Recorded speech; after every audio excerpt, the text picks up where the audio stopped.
First, thank you for your understanding, and I apologize again for canceling the lecture on Monday. As promised, here is a video lecture covering what I would have discussed in class. The materialism turn theory suggests that material conditions, such as economic status, access to resources, and structural inequalities, deeply shape human emotions, behaviors, and mental health.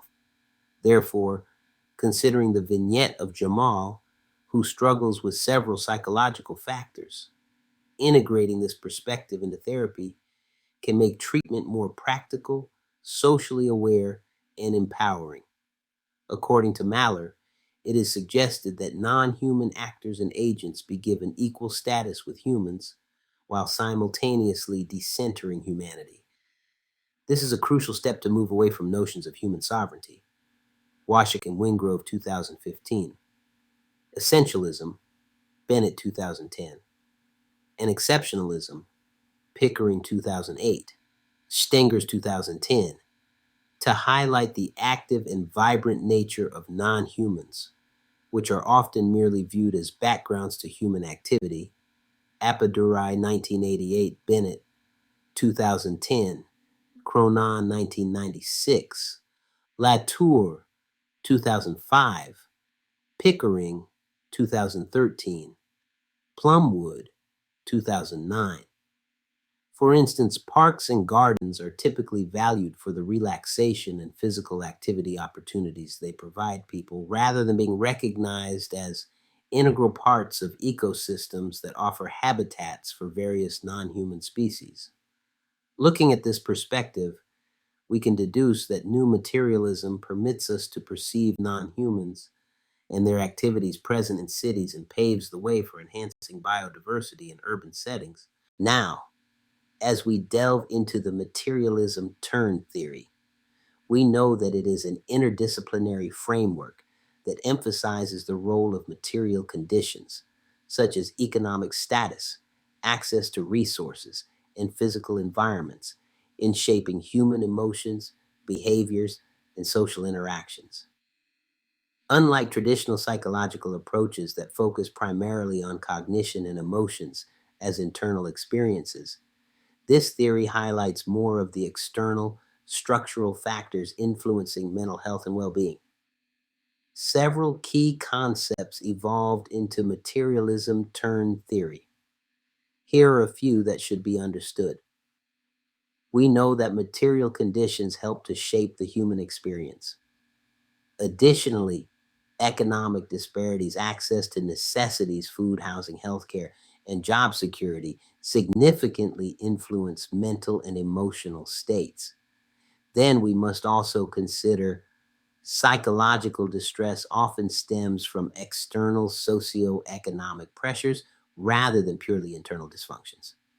The second key concept is the rejection of mind-body dualism. Although we learned early in our psychology education that the mind and body are more intertwined, some continue to argue that the two should be separated. Instead of treating mind and body as separate, the theory acknowledges how physical conditions, poverty, unsafe environments directly impact mental health. The body's reaction to material stress, such as chronic stress responses, plays a crucial role in shaping psychological outcomes. Moving on to the third concept, we have mental health as a socio-material issue. Psychological struggles like depression and anxiety are often rooted in systemic inequalities, e.g., unemployment, housing insecurity, racial and economic disparities. Healing requires addressing both personal distress and material realities. The fourth concept to consider is agency and structural constraints. We start by considering the relationship between systems, structures, and practices and how they are understood in general terms. Shapiro's work in 1997 suggested that the definition of a system is a collection of objects with certain relations. An extended family is a system of people with blood and marital relationships. A chess configuration is a system of pieces under spatial and possible move relationships. A structure is the abstract form of a system, highlighting the interrelationships among the objects and ignoring any features of them that do not affect how they relate to other objects in the system. While individuals possess agency, their choices are limited by material conditions, e.g., financial constraints may impede access to quality mental health care. This theory challenges the tendency to assign individual blame in mental health narratives instead of advocating for systemic change.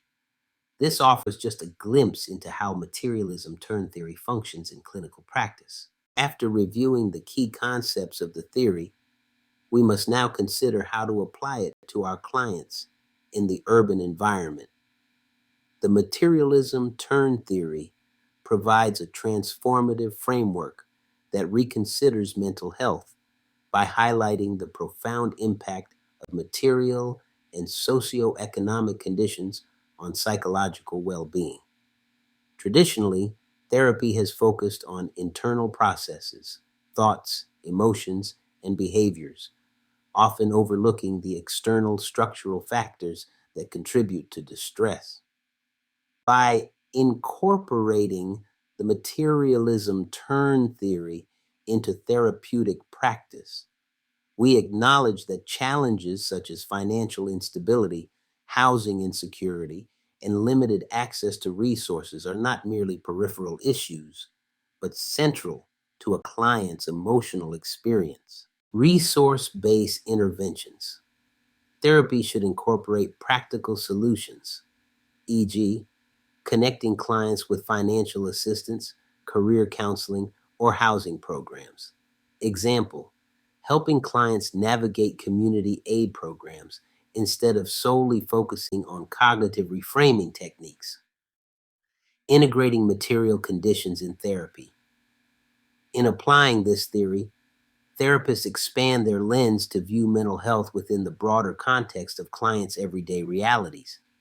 This approach validates the client's experiences by recognizing that their emotional struggles are often a direct response to tangible external stressors rather than solely internal shortcomings. For example, a client grappling with depression due to chronic financial stress may benefit from interventions that address both the psychological symptoms and the underlying socioeconomic pressures. Dual focus therapeutic techniques. Therapeutic techniques informed by the materialism turn theory integrate traditional approaches with practical resource-based strategies. Key components include empathetic validation.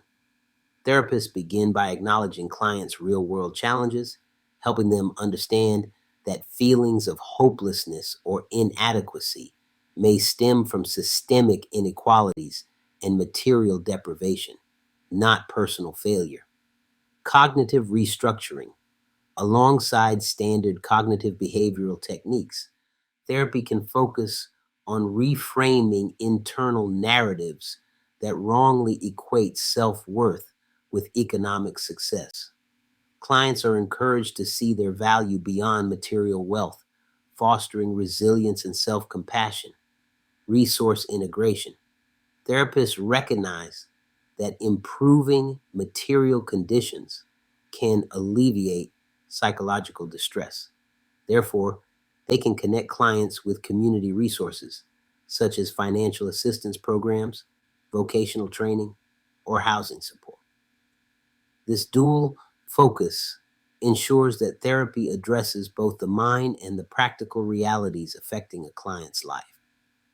Empowerment and social advocacy. Therapy can empower clients to engage in community organizing or advocacy by incorporating discussions about systemic barriers and economic inequities. This builds personal agency and helps clients contribute to broader social change. A holistic path to healing. The integration of the materialism, turned theory into therapeutic practice, encourages a holistic view of mental health, one that sees healing as a process involving both internal transformation and external change. By addressing the full spectrum of factors influencing well being, therapy becomes a dynamic space where emotional, cognitive, and material challenges are acknowledged and treated in tandem. Ultimately, this approach enriches the therapeutic process by ensuring that interventions are grounded in the realities of clients' lives, making treatment not only more empathetic and relevant, but also a catalyst for both personal resilience and systemic change. Therapists can play a pivotal role in helping clients navigate and overcome the barriers imposed by socioeconomic stigmas. These stigmas often manifest as internalized feelings of shame, inadequacy, or self blame, and they can impede a client's progress by undermining self esteem and reinforcing a sense of hopelessness. Below are several ways a therapist can address these challenges. 1. Psychoeducation and validation. Understanding the source. Educate clients on how societal structures and systemic inequities contribute to socioeconomic stigma. By understanding that these stigmas are not personal failings, but rather products of broader societal forces, clients can begin to externalize the source of their distress. Normalizing the experience. Validate the client's experiences and feelings. Acknowledge that internalizing these stigmas is a common response to living in a society that often devalues individuals based on their socioeconomic status. 2. Cognitive restructuring and reframing. Identifying negative beliefs. Work with clients to identify and challenge the internalized negative beliefs that stem from socioeconomic stigma. These might include thoughts like, I'm not worthy because I'm poor, or I'll never succeed because of where I come from. Developing a strengths based perspective. Encourage clients to reframe their narrative by recognizing their resilience, resourcefulness, and the strengths they have developed in response to adversity. This shift in perspective can foster self compassion and a more balanced self view. 3. Empowerment and agency. Fostering empowerment. Help clients develop a sense of agency by exploring ways they can exert control over aspects of their lives. This might involve setting small, achievable goals or engaging in activities that affirm their skills and strengths. Encouraging advocacy.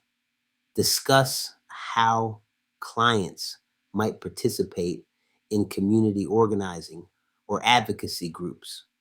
Empowerment often comes from knowing that they are not alone and that contributing to collective efforts can challenge systemic inequities. 4th, mindfulness and stress reduction techniques. Mindfulness practices teach mindfulness or relaxation techniques to help clients manage stress and anxiety associated with stigmatizing experiences. Mindfulness can create a space for clients to observe their thoughts without judgment, thereby reducing the impact of negative self perceptions. Self compassion exercises incorporate self compassion practices that help clients treat themselves with the kindness and understanding they deserve, even when faced with societal devaluation. 5. Addressing interpersonal dynamics, navigating microaggressions. Develop strategies for dealing with microaggressions and negative interpersonal encounters related to socioeconomic status. Role playing and assertiveness training can help clients build the confidence to address and diffuse situations where stigma is expressed. Building healthy relationships. Encourage clients to cultivate supportive and affirming relationships. Being surrounded by people who value them can counteract the damaging effects of stigmatizing societal messages. 6. Utilizing the resource-based interventions earlier discussed. By integrating these techniques, therapists can help clients dismantle the internalized socioeconomic stigmas that hinder progress. This holistic approach addresses stigma's emotional and cognitive dimensions and offers practical pathways to resilience and empowerment.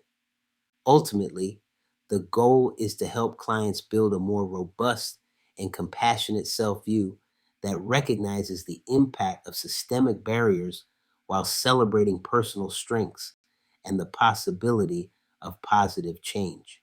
The implications of the materialism turn theory for social policy and mental health services are far reaching. This framework not only reshapes our understanding of mental health by emphasizing the impact of socioeconomic conditions, but also calls for comprehensive changes in how care is delivered and how society addresses mental well being. I will discuss each of these implications and how therapists can implement targeted interventions. 1. Affordability and accessibility of mental health care sliding scale fees and public funding. Social policy should prioritize mental health care as a public good. This includes increasing funding for community mental health centers offering sliding scale fees or free services, ensuring that individuals from all economic backgrounds can access professional care. Policies could mandate or incentivize insurers to cover mental health services comprehensively, reducing the financial burden on marginalized populations. Telehealth and mobile services. Expanding telehealth services can help reach communities with sparse traditional mental health services.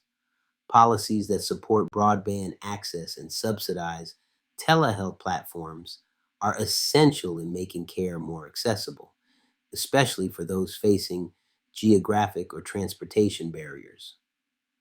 Integrated care models. Policies encouraging integrated care, where mental health services are co located with primary care or social services, can help reduce stigma and streamline access.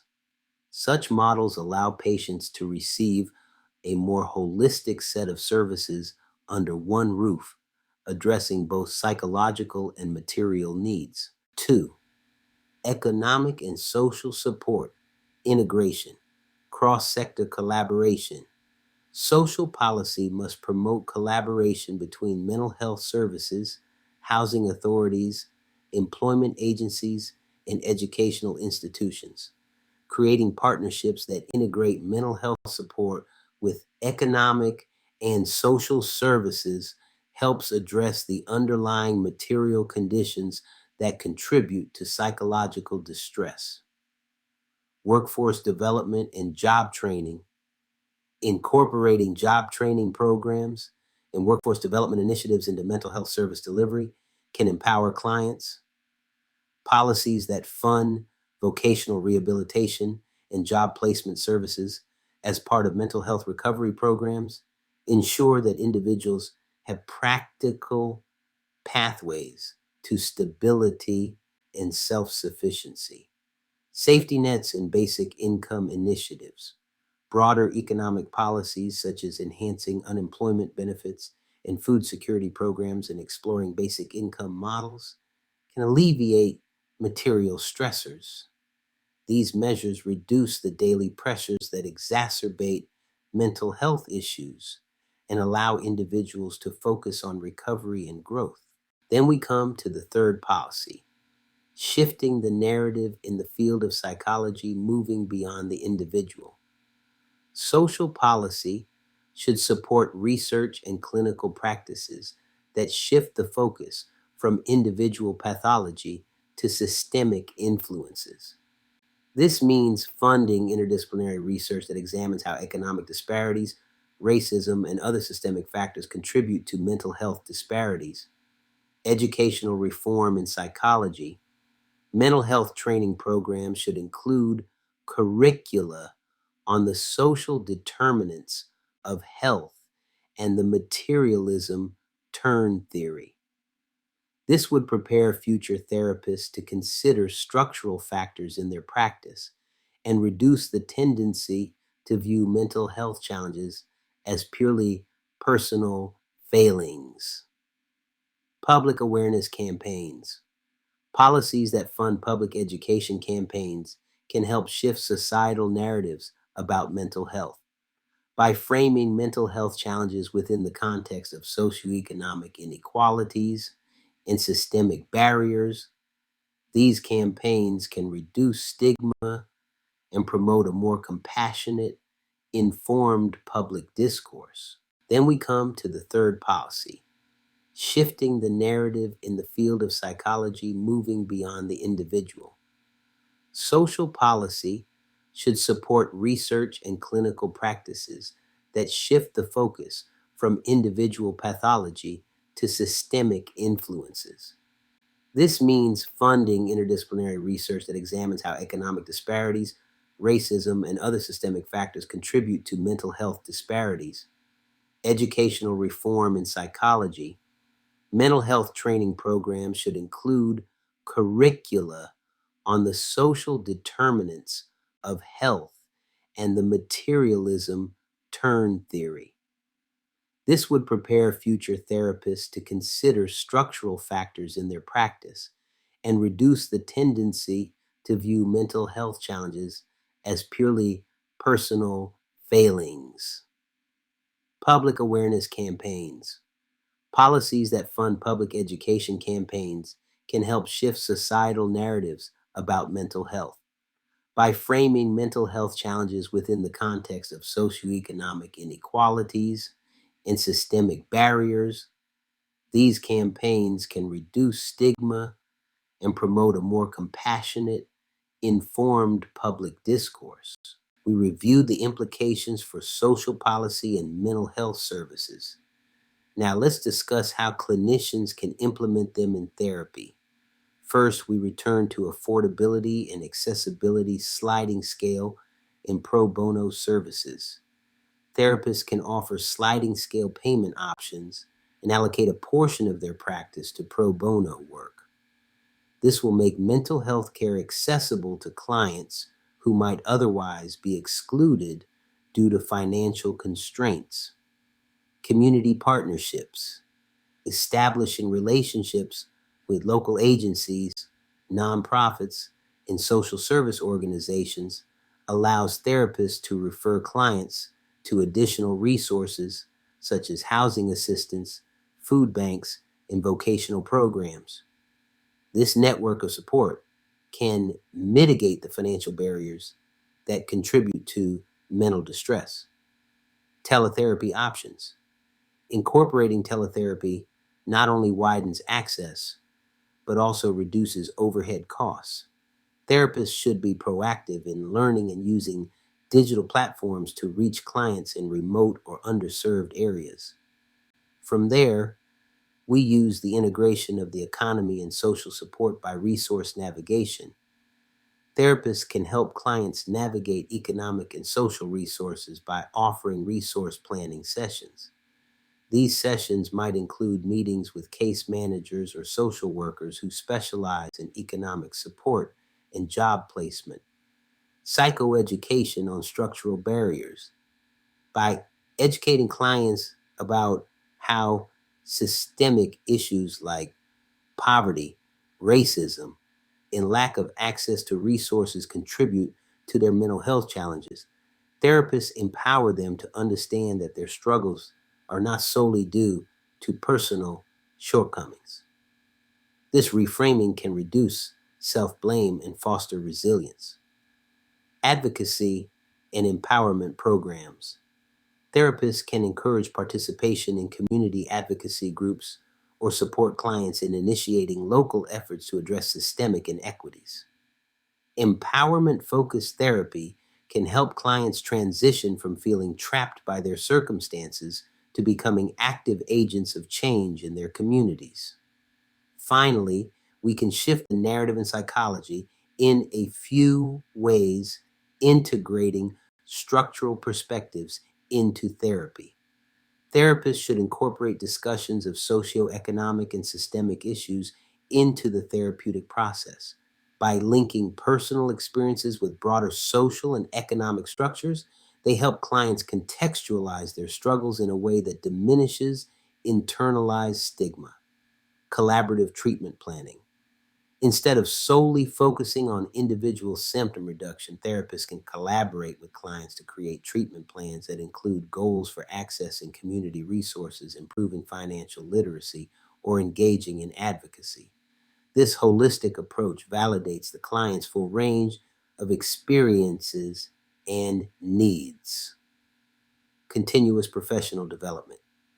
Engaging in ongoing education about social determinants of health, economic policy, and systemic inequality enables therapists to stay informed and adjust their practices accordingly. Professional development workshops, seminars, and interdisciplinary collaborations can enrich therapists' ability to address these complex issues effectively. Integrating the materialism. Turn theory into social policy and mental health services requires a paradigm shift that recognizes material conditions' critical role in shaping psychological well-being. By addressing affordability and accessibility, integrating economic and social supports, and shifting the narrative within the psychology field, policymakers and therapists can work together to create a more equitable and effective mental health care system. This comprehensive approach alleviates individual suffering and empowers communities to challenge systemic inequities, ultimately fostering a healthier, more just society. If you haven't already read and worked on the vignette, Jamal, please do so. I've included more information, but there may still be a few gray areas. This week, I want you to broaden your horizons using the theory discussed in this lecture and/or the first two theories. On the next slide, I have included a few questions that I would like you to answer for this week's assignment. So here are your three questions. 1.